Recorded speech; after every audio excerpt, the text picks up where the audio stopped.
Story by Shadeskira. When the aliens came, they didn't leave. The alien war leader walked through the ruins of his attack. Razing of the city was a calculated risk to quell the uppity primates. His people seeded them for a purpose. But the Empire's distraction from keeping them in line had let them develop disgusting thoughts and ideas. He looked over as a primate coughed. Its red blood splattered the floor between them. Foolish monkey, you should have died, but redundancies for resistance were always in your genetics. The primate looks up, his hand holding his small communication device up, and spoke through its pain-fucking ugly alien. Why did you attack? The alien chuckles and activates his translator so this primate will understand him. Because you monkeys had the misfortune of passing your threshold, and ironically, not obliterating yourself.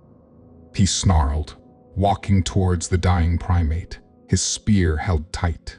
We seeded your miserable kind on this world, but we had other things to handle when your threshold for upliftment and enslavement came and went. Now, we will either subjugate you by force or eliminate you as a failed seeding. So we are crops, beasts for you to use and discard as wanted? Why not talk and speak with us? Offer us a chance for the stars as friends. The primate says through bloodied teeth, its strength and resilience failing slowly. The alien chuckles, friends. Do you think we would let you think yourself equal? Do you think the Empire believes in your miserable notions of egalitarianism and democracy? He readied his spear but stopped, angry at the hateful glare of this dying primate. You think yourselves able to defeat me?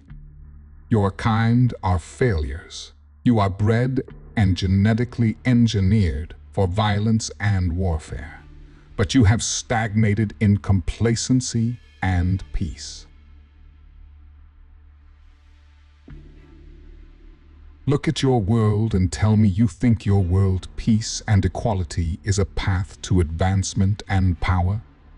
The primate coughs and wheezes as it chuckles in pain, its body at its last legs. I don't know what is funnier, the fact you think you can beat us, or the fact you had attacked the most peaceful city in our world, because you think this is our seat of control. The primate turns the communications device towards itself and smiled. Ladies and gents, fuck 'em up for us and make them regret attacking Tokyo, the primate says before breathing out his last breath. A second later, the alien began receiving alerts of incoming ordnance from 7 directions, 2 of which were nuclear.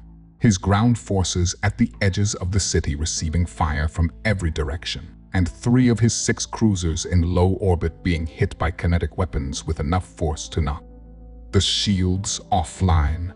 Had he been wrong? Did they never pass their threshold? Were all their efforts for peace just them delaying the eventual obliteration of themselves? And if so, then what had he unleashed? His chances to answer his questions were cut short as a missile, with a blue star slammed into him and ended his life, and a ship from a tiny nation got to tally the kills of the invading aliens' commander among its small but impactful list of kills. The alien commander sat back on his throne, watching the 5 officers and the tech thralls of his bridge at work as they prepared for their last FTL jump to the backwater system his brother had disappeared in. He knew of this backwater, PS-328C, a system with a Class 5 death world, seeded with a battle thrall race of primates for boreal combat, which made the need to check on his brother all the more mysterious. His brother has succeeded in reaping no less than 600 races so far, which means this backwater making him go dark is shocking at most, and suspicious at least. His eyes notice a bit of confusion in the sensor station, and being in command means he needs to know why. Turning his head to the officer in charge, he speaks with the authority of his station, Lieutenant Wastik. Why are your tech thralls acting out of order? The lieutenant turns and seems nervous and confused. Sir, We are detecting 40 arrival signals on our entry point. Echoes suggest the arrivals are from PS 328C, sir. Who would dare to reach this deep into our empire? He roared, demanding to know which of the Empire's enemies would be so brazen. We don't know, sir. Of the 40, we can only identify 6 of them as your brother's ships, the lieutenant responded with a bit more fear. He sat back, his mind racing with questions, but he wasn't going to take chances. His brother would have followed protocol and sent a single data runner to carry a message. Sitting up, he spoke aloud. Prepare for combat and deploy all wings, he ordered, looking at the tactical screen as it pulled up. His fleet of 6 cruisers and the arrival zone of the unknown vessels. As the unknown vessels arrived, the tactical screen started to try to identify them against known vessels in the galaxy and identify their transponders, but was having difficulties. Like the shipboard AI couldn't make sense of the information before it suddenly clicked and the screen displayed the names of the unknown ships. He had no knowledge of Hiroshima or Nagasaki, or why they needed a second coming, or what a Tokyo was and why it was furious. But something that made his blood boil was the renames of his brother's ships. The Golden Ark was renamed to Fool's Gambit, and the Black Reach was renamed to Idiot's Resolve. Before he could give the order to destroy the insulting upstarts, the communications officer spoke up. Sir, we are being hailed, sir. Put it through.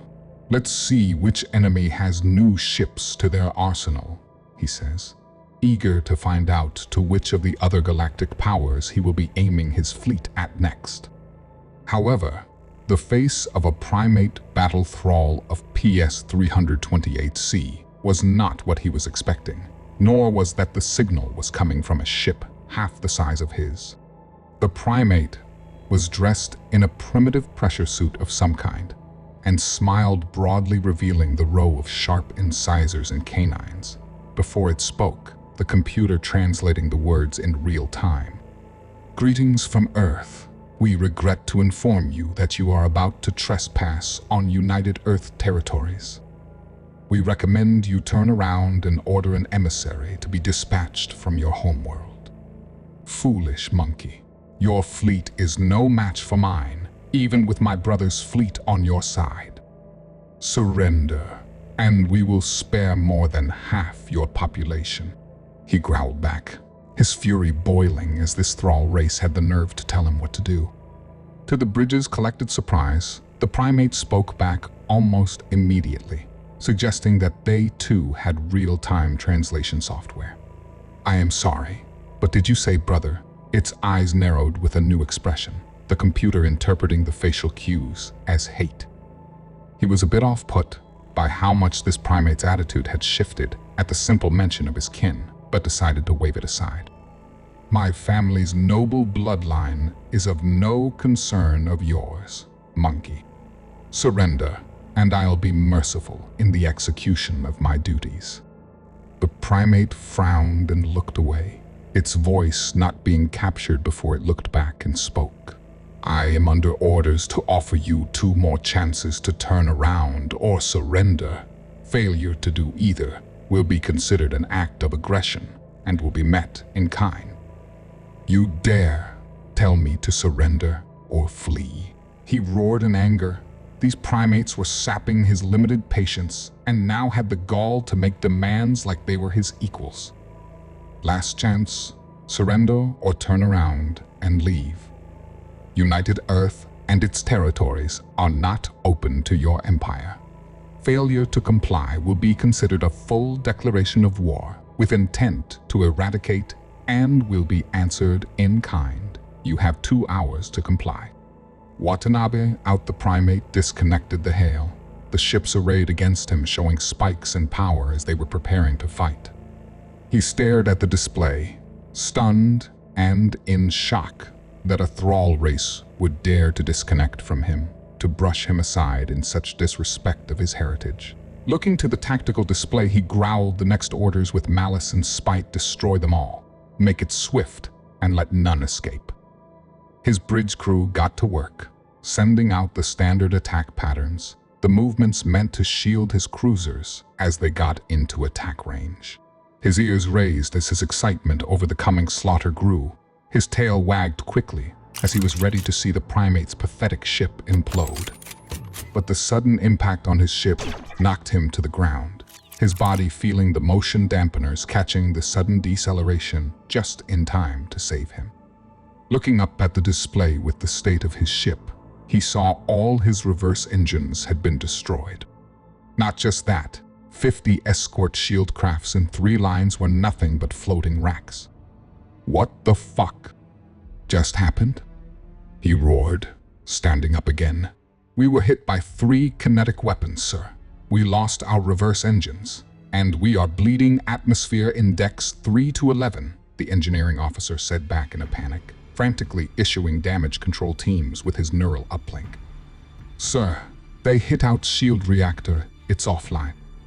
FTLNO. Double. You get us you. He was attempting to scream as his main reactor was hit, causing his ship to disintegrate in a ball of plasma. That's all for today. Let us know in the comments below what your thoughts are on this. Make sure to subscribe to our channel.